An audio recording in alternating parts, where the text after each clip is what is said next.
Greetings, life forms, wherever you're receiving us. This is Justin. And Matt. And I really don't have a clever nickname. And considering how long it's taken us to get a new episode, I should have. But my name is still Landon Down. You've had so much time. You had one job. One job, Landon. One job. Maybe that's your nickname. One job, Landon. Hey, I like it. As opposed to no job, Landon, right now. By the way, I am still open for employment, everybody. Instead of no job, Landon. That's true. It's a better option. Well, there could be another word inserted in there being worse, but we'll let it go. Hey, you know what? That would probably pay better than what I'm currently doing. So, Hey, man, it's still a job. The oldest profession in the world, as it was. Well, guys, it's been a minute. I want to let everybody know that actually it hasn't been as long as you think it has been, because there is now a lost episode of Nerd News Cafe that you will never hear. It's out in the ether, and I'll just tell you, it's probably better that you never hear it, because for a $50 Patreon, there we go. We will recreate this lost episode. Yeah. I don't know that we could ever recapture that magic, nor should we try. Yeah, I was going to say, I don't know if we should necessarily try. But for $50, as I've already proven, I will do a lot. That's right. I'm talking about whoring myself out, ladies and gentlemen. Well, if you want to just say it right on the nose, that's what it is. I was going to say, he is alluding. We're dancing. Right we're now. dancing all around. No, yeah, we're just saying. Yeah, we're laying it out there, just like Batman did. But we'll get to that in a minute. And as we've already established on older episodes, the starting price starts at $10,000 a hit. So, ladies, hit me up. Only the high rollers. Only high rollers in here. Or people, $10,000. I'm not one to judge. You have $10,000, and if you want to give it to me in exchange for sex, we can talk about it. I feel like this is going to end up a lost episode now. Legally, we should put in a just kidding. Yeah, just kidding. I was going to say, I don't think this episode would end up being lost, but it would be entered into court as Exhibit 1. Exhibit A, yeah. We're not talking about the rapper. No, definitely not. Landon's talking about taking the wrapper off, is what he's talking about. Now, look at that. It's like now. Hoa! On that note, I say we get started. So, here we are, back again. No matter how long it's been, we're back now. And this is episode number 91 of Nerd News Cafe. It is September the 27th, 2018. And yes, I'm putting the date in there because this will ensure I have to edit this and get it out in a couple of days. So it's not... Don't put the pressure on yourself. Yeah, I'm trying. I've got to do it because, man, otherwise I'd take naps, and I don't edit. So we're going to get it out there because it is in demand by the thousands and thousands of Leonard Strausses out there. Yep. We've heard the calls, the upwards of 5, maybe 6 people. We hear you. We do hear you. We hear that little voice out in the distance going, "Where are you guys?" But before we get started, there's one thing we have to do, and that's go around the table and see what everybody's drinking. It is a cafe, after all. So, Landon, I'm going to start with you because I know you've got the... Well, I'm going to start with Zoe because she wants to chime in. Zoe, Serious? What are you drinking in that? No, what are you drinking, Landon?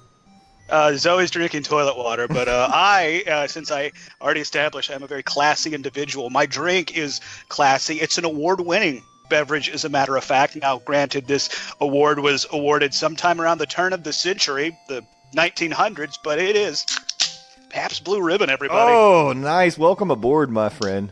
Exactly. It's a blue ribbon, and that indicates class. It really does. And also, the gas station next to my house had a Tall Boy 6-pack for $6, so that helps too. Tough to beat. Yeah. Also indicates you have been to a state fair. Hey, well, you know what? I do like me a corn dog, and what's the thing that makes you go around so fast you end up throwing up? The Skinny ride at the fair. Touche. Yeah, basically all the fair rides. Mm-hmm. All fair rides. Yeah. You pay good money to puke. Yep, that's right. They should call the after ride the Hug the Barrel Dream. Well, Matt, what have you got? I have got a root beer soda stream that I made myself. Handmade root beer. It is delicious. Awesome. Did you pour a little vodka in there? Well, I didn't. I still have a giant bottle of Gentleman Jack that has yet to have the seal broken on it. Gentleman Jack. That's some Ooh, good stuff. wow.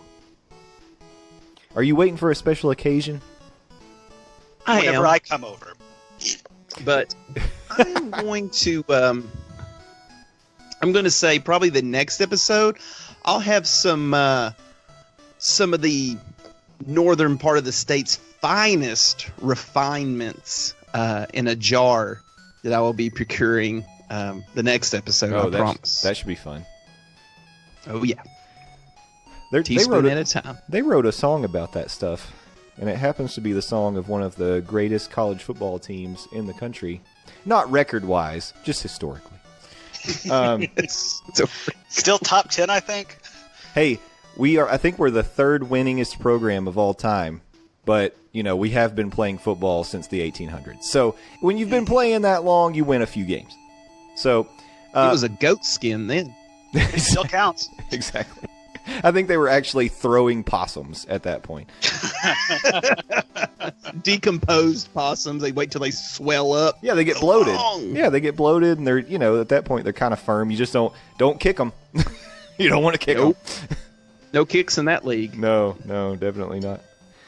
I was bombs. I was debating because I've got a couple options here, which one I wanted to pop the top on first. But I'm going to go with this one because it is officially fall, my friends. So we're going to start the night with an Angry Orchard hard cider, the green apple variety. Sure. Sourness. Mm-hmm. I like the sound effect work. That sounded like a whole lot was going on just for a simple action of opening a beer. Yeah, I had to crack. Actually, I don't know. This might have been a twist off, but I used a bottle opener anyway. I wanted the sound of the cap hitting my computer table because that's the kind of classy I am. So, there you go. Yeah. Gentlemen, let's get to it. We've got all kinds of topics we're going to get to today, and we're going back to trying to have a bit of a format because we feel like that works much better for us. No. You can't, formats for losers. You can't put this boat out there without a rudder because it just gets nowhere and people just get soggy. That's all that happens. It's a pretty good analogy. Yeah. I suggest we start with a little something that I like to call Comic Book Corner. Oh, crap. Where was my effect? I am so disappointed. I failed we waited myself. so long for this segment to come back specifically for your sounder, and you just dropped the ball, dude. Which one was it? Was it for Comic Book Corner? Ah, there it is. It feels nice. Nice. Warms the cockles of the heart. The cockles. What? That it does. Are we allowed to say that? Yes, it describes a compartment of your heart. Well, speaking of cockles, I want to start with this article. I think at this point, we've all heard about the atrocity that occurred in the newest Batman comic, Batman Damned #1. We saw a side of Batman. You'll be damned for sure. We saw a side of Batman we've never seen before, and that was his little bat made an appearance for the first time. boy. I've seen it. It's just been full nuck. Yeah, it's out there, guys. That's tight enough. You know it's there. I got a question, and this is a question I've asked many times on this podcast before. Why? Why did this happen? Why? I mean, honestly, I don't understand. I think it. I mean, obviously it sold books, so what do I know, right? This is a difficult comic book to get your hands on, and actually now DC for all future printings of this comic will be censoring Batman's private parts.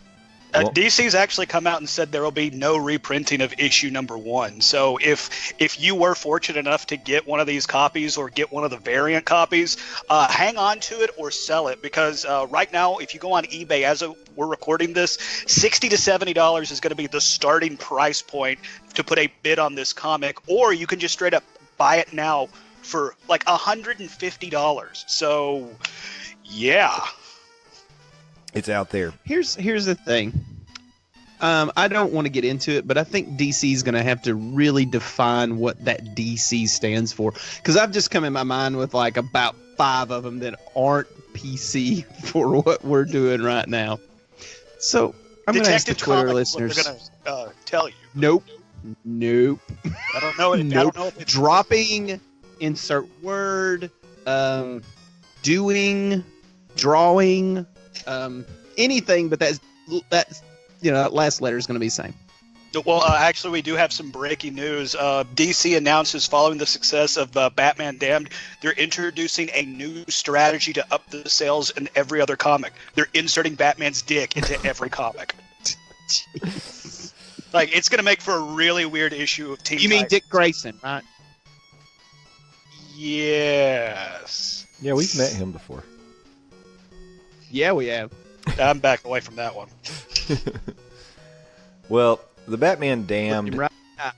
series was part of a Black Label that DC had been putting out. This was a bi-monthly supernatural horror story, basically. And yeah, if any more of these come out from now on, they've decided that Batman's penis really didn't add anything to the story, and they're going to be censoring it from here on out. So there you go. What a sentence. Did you ever think you would have to say a sentence like that? I personally feel like Batman's penis always adds something to the story. I'm just gonna say that they never had to do a Superman story with him dropping pipe to get some, issues sold. My theory is Not yet, anyway. my theory is Superman doesn't have a True. penis. It's just like a He kid. does. He's He has multiple. multiple. Okay, well, that's possible. That I could see. He's like Alan Tudyk from Firefly. Yeah. So anyway, that's out there, and I feel like me being the big Batman fan that I am, we had to address this one. This would have been reason enough for us to record an episode, but believe it or not, we've got a lot more to get to. And some of it does also involve genitals. Yeah, So, penises so are if coming that's your back. thing, strap in. Yeah, Or strap on, I guess. I don't know. they're coming Strap back. on. Yeah. Yeah, penises are coming back in a big way. That's just true.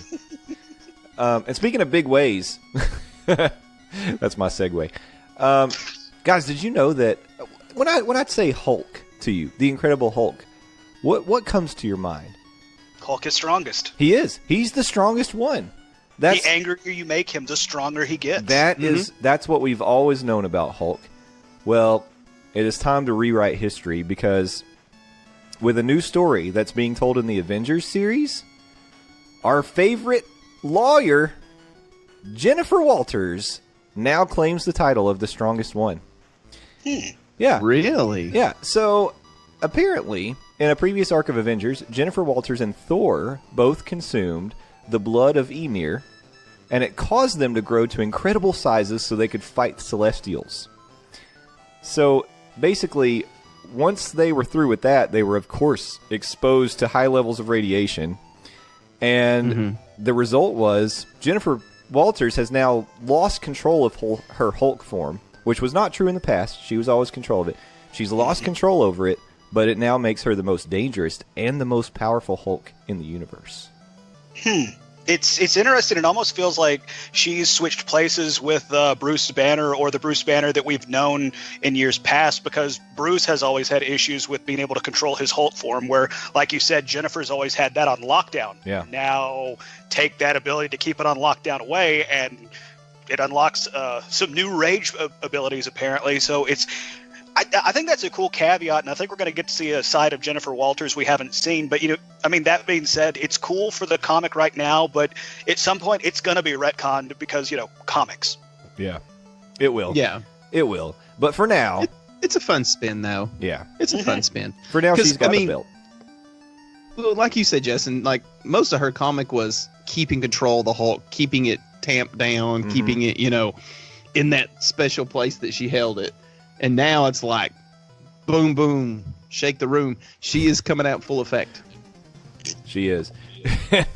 That's all I had. I'm sorry. No, I liked it. Hey, you know what? If you add nothing else all the rest of the night, job well done.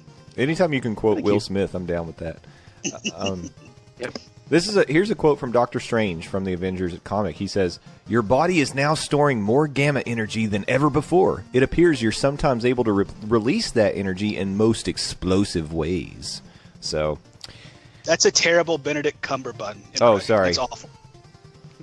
sorry about that. But yeah, that's what's up. So check the Avengers series right now if you want to see what's going on. Avengers number 8 is the one where we learned this about Jennifer Walters and more to come, and I'm sure at some point, I don't know, they'll find a way to get her a little under control. But for now, she's got the title.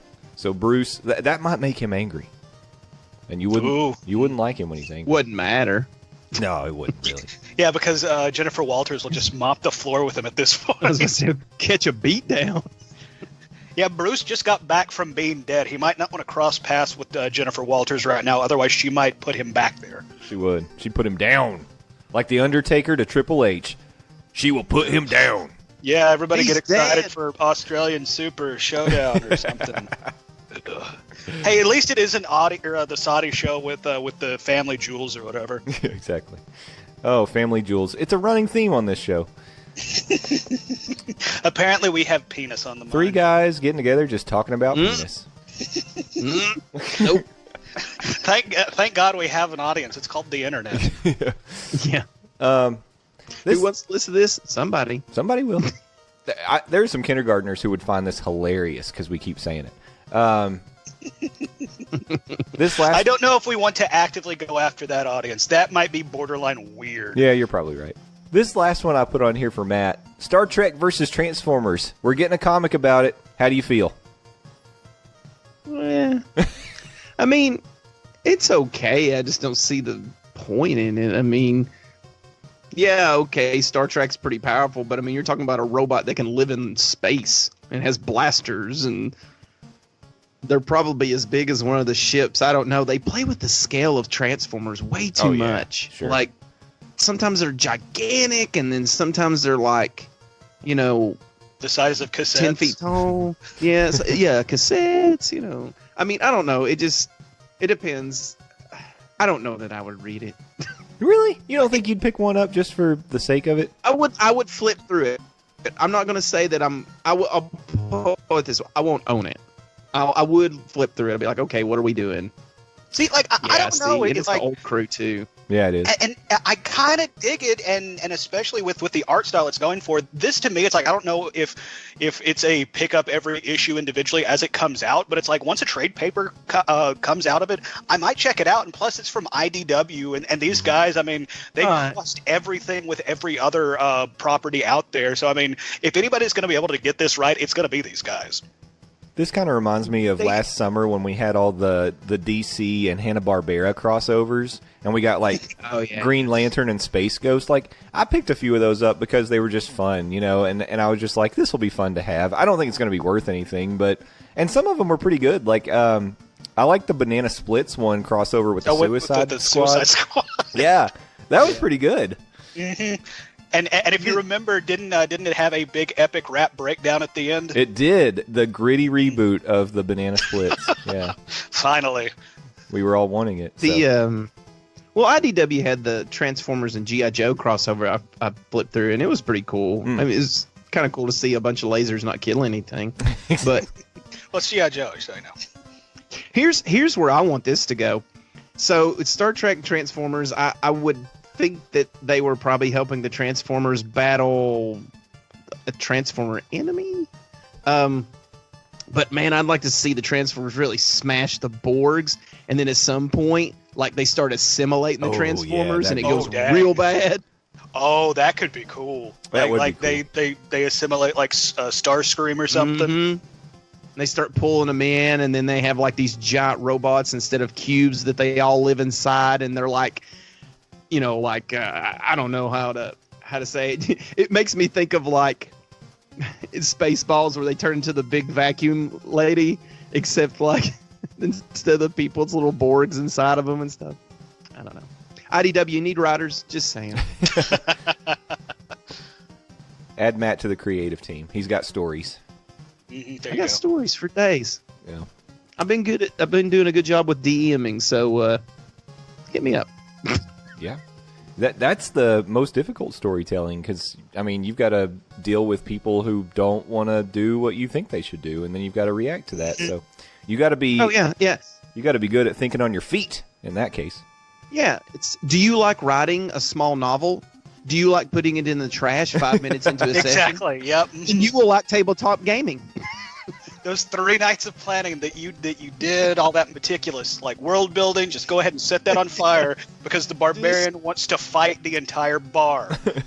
He's decided he wants to retire in this village. This is his homeland, and he wants to live in it.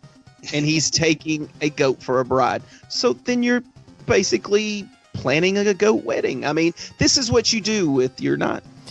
In my very limited exposure to the D&D game that I flipped into, Matt, at one point with you and your group, I'm pretty sure I very nearly did marry a goat.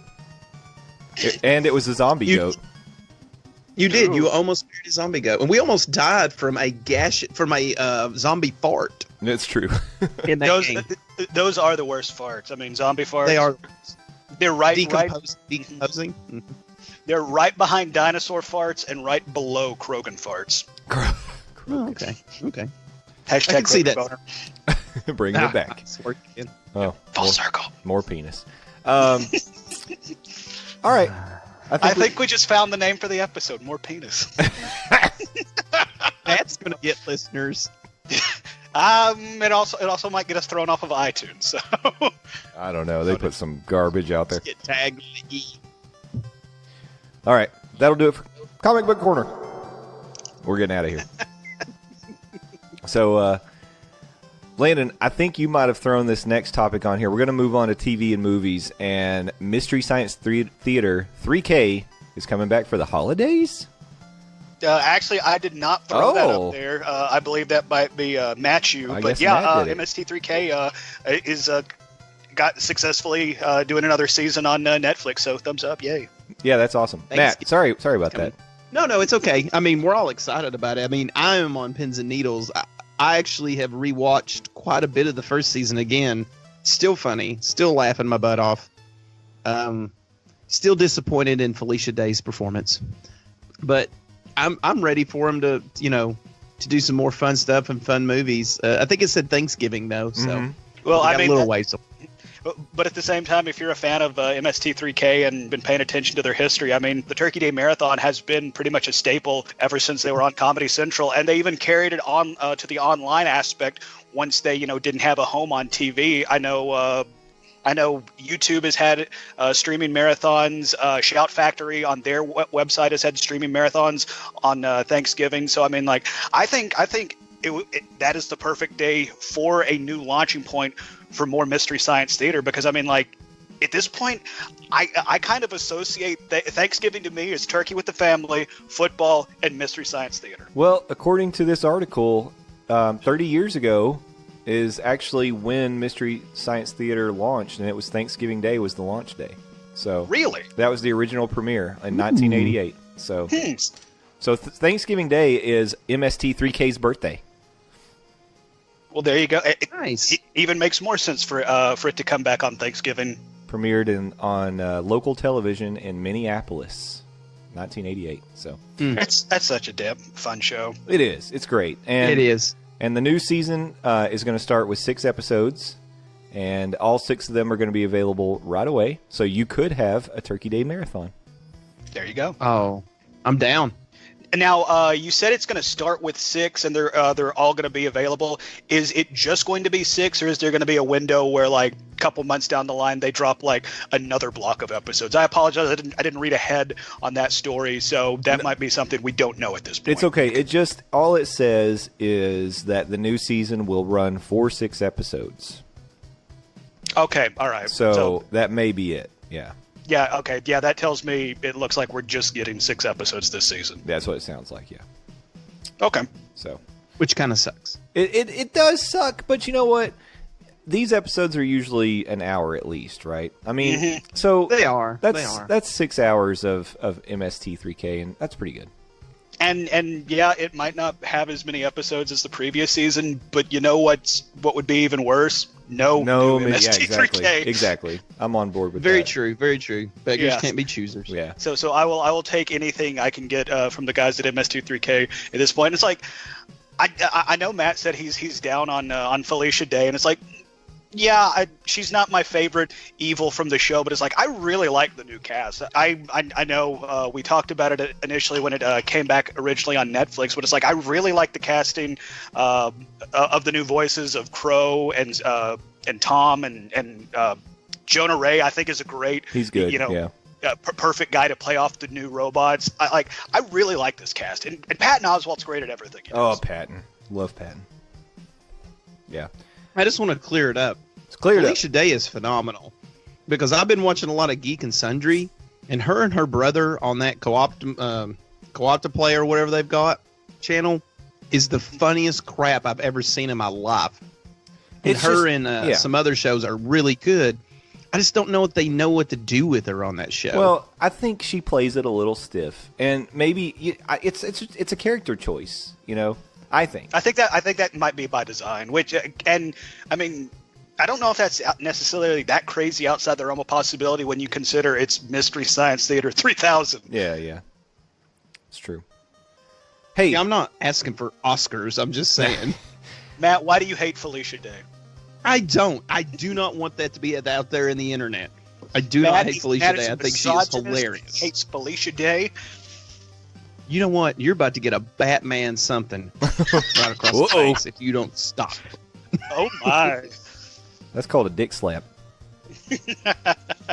Jeez, a bad dick slap. Hey, before we move on from Netflix, I just want to say this really quick. I started watching Maniac last weekend when it premiered on Netflix. What do you think?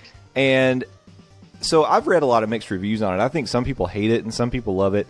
I really like it, and it's because I like shows that are like uncomfortable and weird, and that's what this show is the whole time. And it is pretty hard, like especially initially, to figure out. So Jonah Ray Jonah Hill. Sorry, Jonah Hill is skinny. Sorry, too many Jonahs.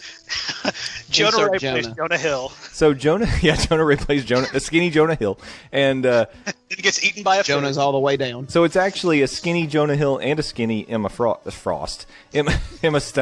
Who is? Good night, folks. What is happening? What show did you watch? I don't know. I'm very intrigued, and I want to check it out now. I don't know, but I'm not gonna go too far into it because I know a lot of people haven't seen it. But all I'm gonna say is that Jonah Hill has like schizophrenia kind of tendencies in this show, and it makes it very clear in the very beginning that his perception of reality isn't necessarily what reality is. So the show kind of goes along with that, and it's very hard to tell what's real sometimes. And I find myself thinking a lot like, okay, is this really happening? Is he really having this conversation? Is that person really there?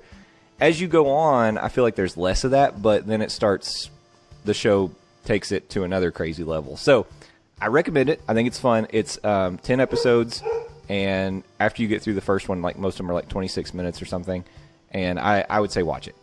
Give it a shot. If you like, it's like a 10 episode run of a Black Mirror concept. Is what it is. That's what I was wondering, if it was kind of a Black Mirror deal. Yeah, I think or so. Even a what's that one that's on FX? Legion? Yes, Legion. Legion's insane. Yeah. So yeah, Legion is like a visualized acid trip. Yeah. So I recommend it. I did the Castlevania treatment. I've watched 7 episodes and I haven't finished it yet. I stopped at 7 and I was like, I'm good. No, I got my fill. Yeah. I'll make up my own ending. So I am going to go back and finish it, but yeah, go check that out. I just wanted to throw in my Netflix plug while we were here on Netflix. So, but let's move on. And this had to be a Matt ad. Henry Cavill. Let's talk about him. Is he officially out as Superman? So Matt, do you want to tell him or me? You can. Yeah, you're 0 for 2 on guessing. Oh my God, are you serious? Yeah, I didn't add that. Yeah, I wanted to talk about how we might not have a Superman, or we might still have a Superman, or Michael B. Jordan says he wants to be Superman. Like generally on this show we talk about as the Batfleck turns. I guess we can now come up with some fun catchphrase that is daytime soap for Superman, because now we're kind of up in the air if Henry Cavill is bowing out of Superman and the DC universe. Okay, so Matt, I do want to hear what you think about this, because if he's out, I feel like And, you know, people might go back and say Christopher Reeve defined the Superman role, but I think Henry Cavill has been an amazing Superman, and I'm not a Superman guy.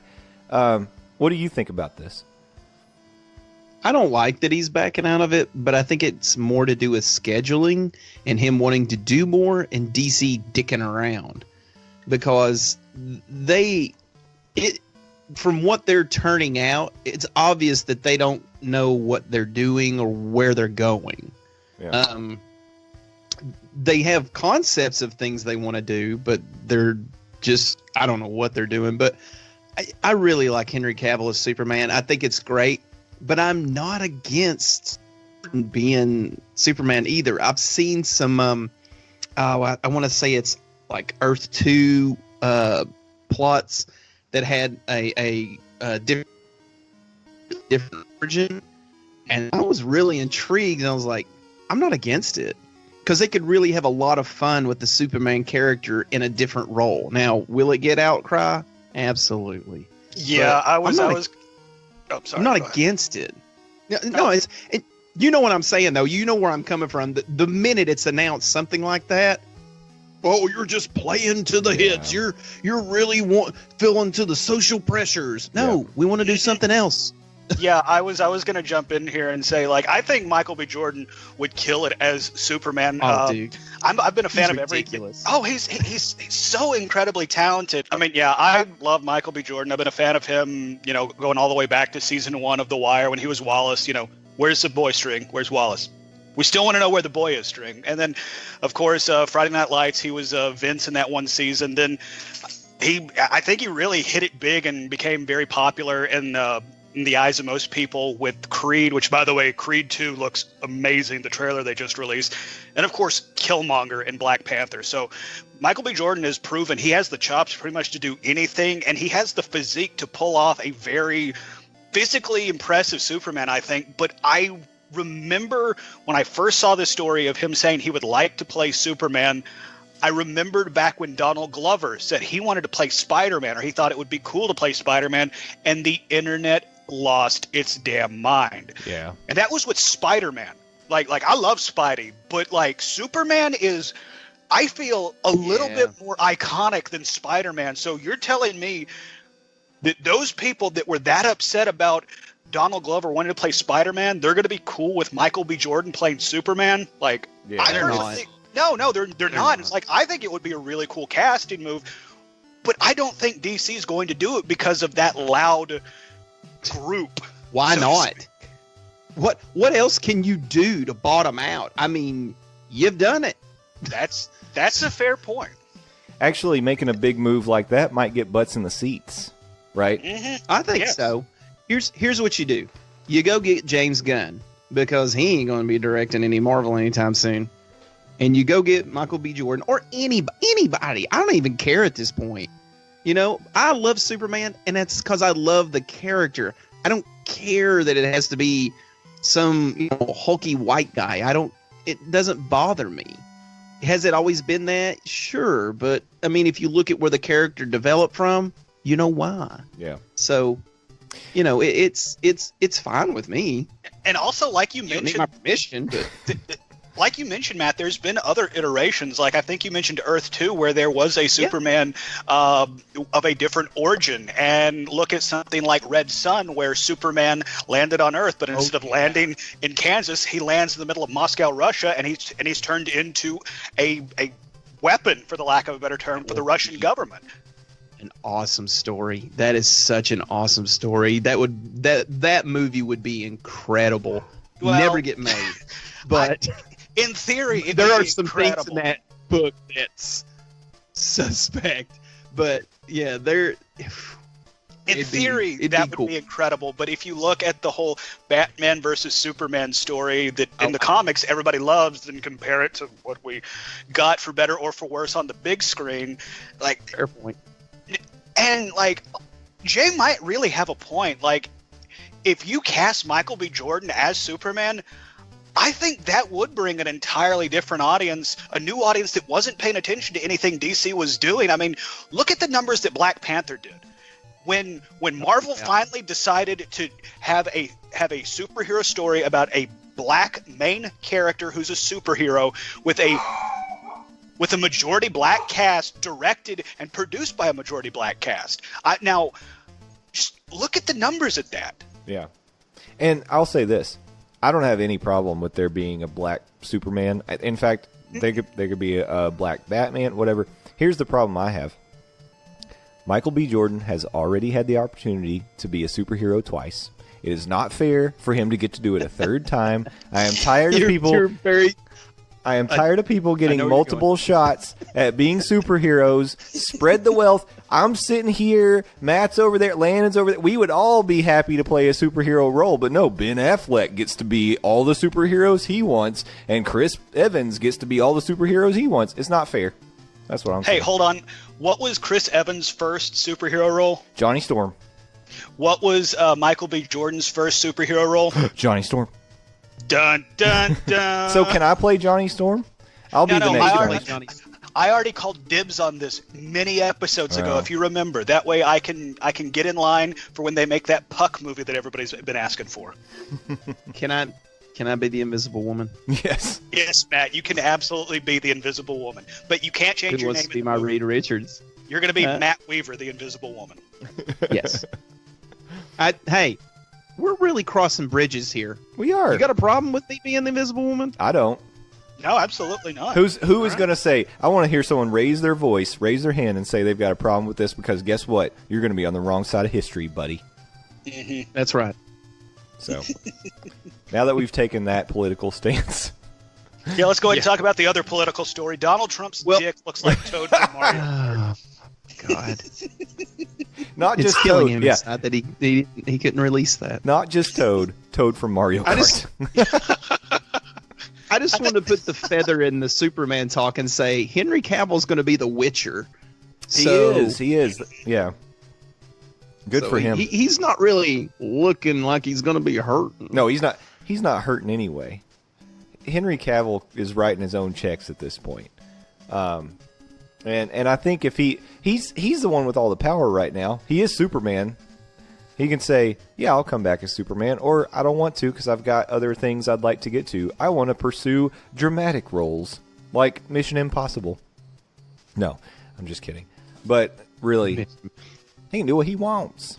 Hey, while we're talking about movies, I put a plethora of trailers out there for us to kind of peruse, and we don't have to necessarily go in and do a deep dive review of each one of these, but there were 4 trailers of movies, upcoming movies, I posted to our group document, and if anybody has anything particular they want to say about any of these, let me know. But we watched the trailer for Captain Marvel, we watched the trailer for Dark Phoenix, we watched Bumblebee, and then Fantastic Beasts: The Crimes of Grindelwald. And I could have little tidbits for each one. But, oh my gosh, if I had to pick one that I'm most excited about, I don't know if I could. But I will say Captain Marvel looks so good to me. Oh, yeah. Hands down. I'm right there with you. I am so excited about Captain Marvel. Brie Larson was born to play this role. She looks great as Captain Marvel. I love the 90s setting. The freaking trailer starts in a Blockbuster Video. Does it get any more 90s than that? Captain Marvel looks really fun. And Landon, I know it grabbed your attention.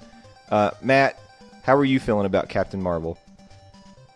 Oh, I loved it. I mean, from beginning to end of that trailer, you're looking for things. It's like, oh man, what's happening? How's the plot going? I don't understand. You're trying to figure it out from, second one. Yeah. So it looks cool. I don't understand what's happening, and that's a good thing. Yeah. So, I don't want to. I think that might be designed. You don't know what's happening because at least from the trailer that we've seen, it seems like the film is telling an original origin story for Captain Marvel or Carol Danvers in this situation. They're not, going to borrow it from the comic books. Though I will say I do love the fact that they're using Kelly Sue DeConnick's when she took over in Captain Marvel. I want to say in 2008 she did a redesign of her costume, and I love the fact that the film is using that costume even down to the Mohawk helmet, which is just straight metal. I am looking very forward to Captain Marvel. Yeah, me too. It looks really good. I'm excited for it. I will say I'm pretty excited for Dark Phoenix too. Hold on. I have more thoughts on Captain Marvel if you'll indulge me for 1 second. All right. I think that this is going to end up being a very pivotal movie for the Marvel Cinematic Universe going forward, because Matt already made reference to James Gunn earlier with the James Gunn fiasco at Disney, and Guardians 3 has been, put on hold and is now in limbo. Some of the cast is just outright saying, screw this. If Gunn ain't coming back, I ain't coming back. Shout out to Dave Bautista. I love you, Blutista. But I think going forward, at least in the next phase of the MCU, they being Marvel, is going to be bringing in a lot of their space stuff and stuff that goes on outside of Earth. And now that the Guardians are kind of taking a back seat, Captain Marvel is going to be that forefront leader in space. And especially in this trailer, we've seen the introductions of Skrulls. Skrulls are a big villain in the Marvel universe. So this is a big, big movie for Marvel, and what I think the MCU wants to do after they deal with the whole Thanos situation, because I've seen a lot of speculation. The next big villain could be the Celestials that the heroes have to take on and fight. So if you're going to introduce the Celestials, you need to have a solid stage set in space. And no pressure, but Captain Marvel, I think, is going to be a very big movie and a big player going forward. So would you say that Captain Marvel is almost like the Iron Man of Phase 2 of the MCU? Yeah, absolutely. I think that's a really good analogy, because, you mentioned it earlier, Brie Larson was born to play this role. Anything else you guys wanted to mention from the other three? I think, personally, I started talking about it. Dark Phoenix looks interesting to me. I think Dark Phoenix gave me chills. Yeah. Like, I'm so into them pushing the new cast of X-Men, and kind of almost to the point that they let Days of Future Past kill all the old X-Men. It didn't really, but in a sense, it's kind of like, okay, we had a rocky apocalypse, but we're moving forward, and Dark Phoenix looks great. To me, it looks... If you guys ever watched the show that's on, I think it's on Fox, the one about mutants and stuff like that. I'm trying to think of the name. Gifted, sorry. I always get it confused with the other one, The Runaways. The Gifted is very much like this. Like, how the world works, and them trying to, powers aren't, like, acceptable, and so forth and so on. I just don't know where this timeline falls.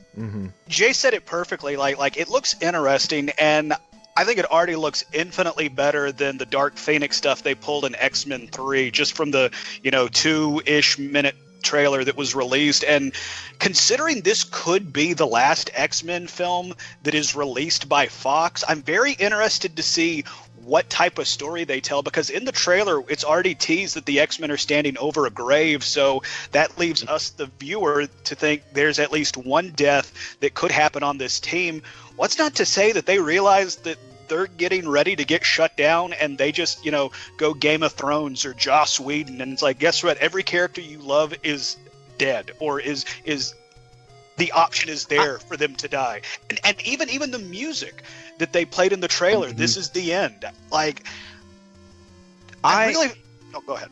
Oh, no, I was just going to, attach something to that. Say, I don't see that out of the possibilities of them killing off Magneto. For the simple fact that Fassbender, you talk about people who's hot right now, he's one of them.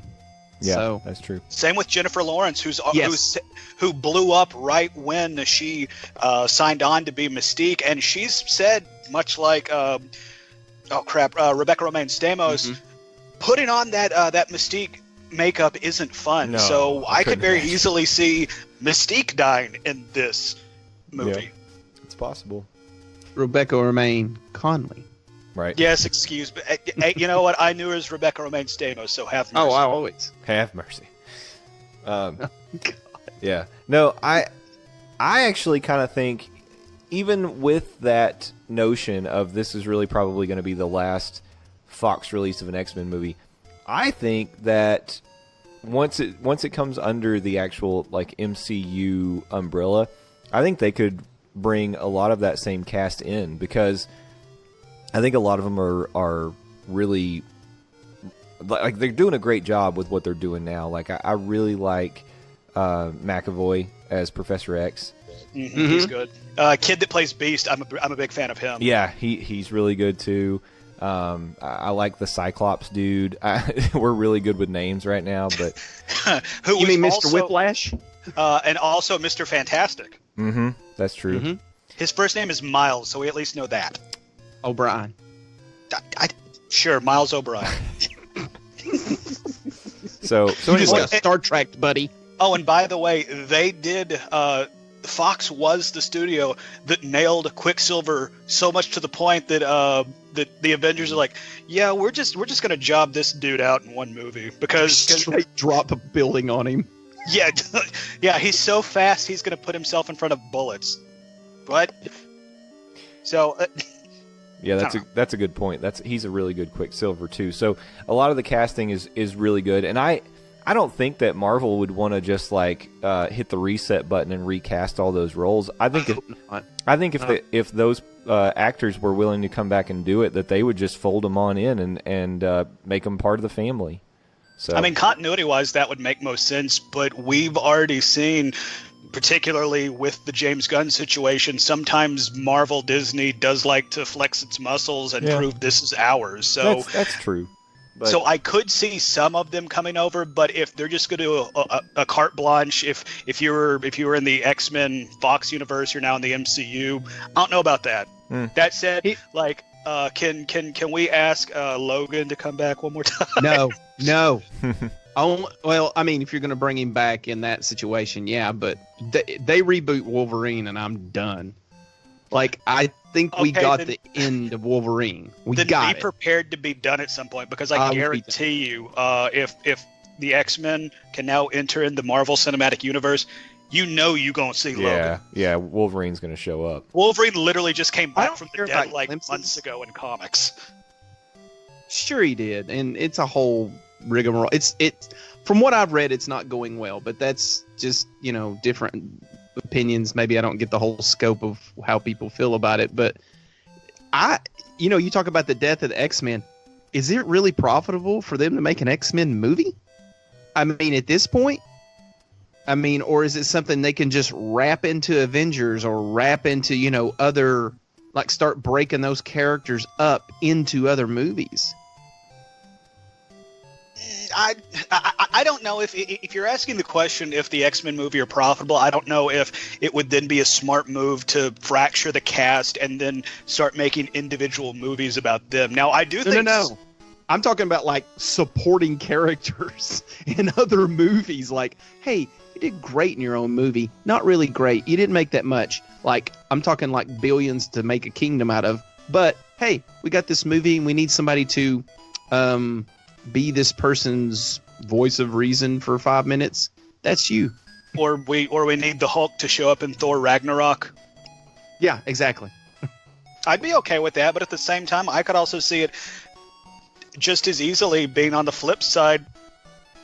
If McAvoy comes over as Xavier, what's not to say a certain somebody in an Iron Man suit shows up to talk to him about his group of dangerous teenagers?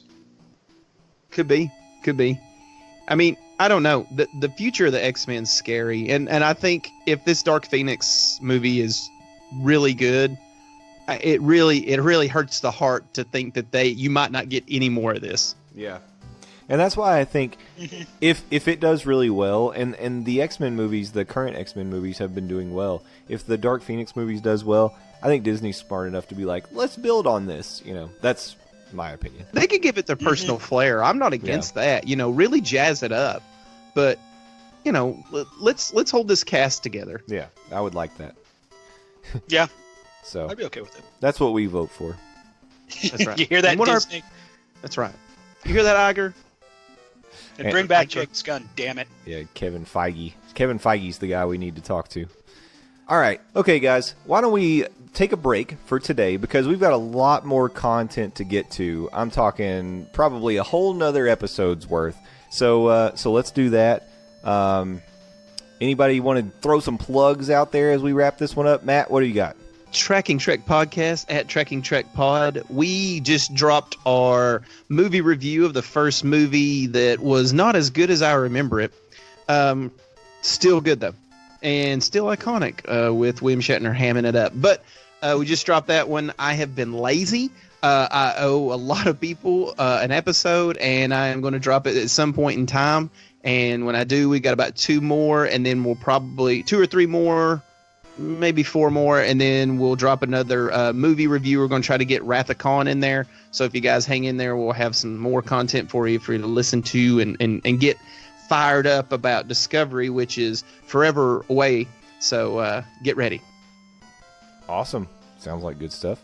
Landon, what have you got cooking? Twitter.com/Landoz, Landoz. That's where you can find the latest musings from me, 280 characters at a time. Also on our website, buttmunchchips.com, buttmunchchips. Sit on your butt. And munch. That's where you can find the exclusively posted Game of Thrones talk, aka Got Talk, if you are interested in a episode-by-episode breakdown of Season 7 of HBO's award-winning series Game of Thrones. But if you're a fan of the sweet science of professional wrestling, I do also host Near Fall Radio. That's available in the iTunes Store, also available at buttmunchchips.com, where myself and a voice you might have heard on this podcast talk about the latest happenings in the world of wrestling, mostly the WWE, but whenever there is an interesting tidbit that happens in the world outside of the WWE, we do talk about that. But that is Near Fall Radio, once again available in the iTunes stores. Remember, rate and review 5 stars or GTFO. That's right. And I've got a little extra thing that you can listen to if you want to, and it's all about theme parks, but specifically one theme park. Well, one theme park resort. Six Flags. Yeah, it's the Six Flags podcast. Wonder if that exists. I'm sure it does. I'm sure, yeah, absolutely. it absolutely does. It is probably hosted by that weird guy that dances in the commercials. Yeah, exactly. Yeah. No, mine is about the Walt Disney World Resort, as it were. And you can catch that at Monday Morning Monorail on iTunes, Stitcher, and all of the podcast resources that you like to listen to. And we're on Twitter at Morning Monorail. We're on social media and other places, just Monday Morning Monorail. But this podcast you can find at nerd_news_cafe on Twitter, nerdnewscafe.com, nerdnewscafe@gmail.com is the email. We're all over the place. You can find us. I mean, you found us here, so you can find us elsewhere. And you know what? We'll be right back in, 7 days or so with another episode. So stay on the lookout. Watch your feeds. Don't go napping on us, because we'll be back. We don't want to catch you off guard, because we might just, I don't know, pull our dicks out. I don't know. Weird. Oh, God. We're Batman? blowing up like a water balloon with a hand grenade in it, ladies and gentlemen. All right. With that being said, I think we should get out of here. So have a good week. We'll see you next time. Oh, God. And transmission.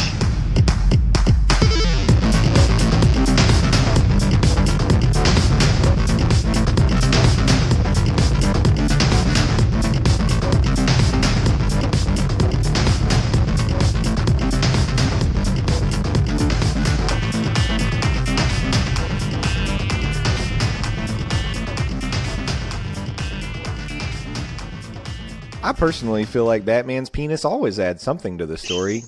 And now it's like, boom, boom, shake the room. She is coming out full effect. 3 guys getting together just talking about penis.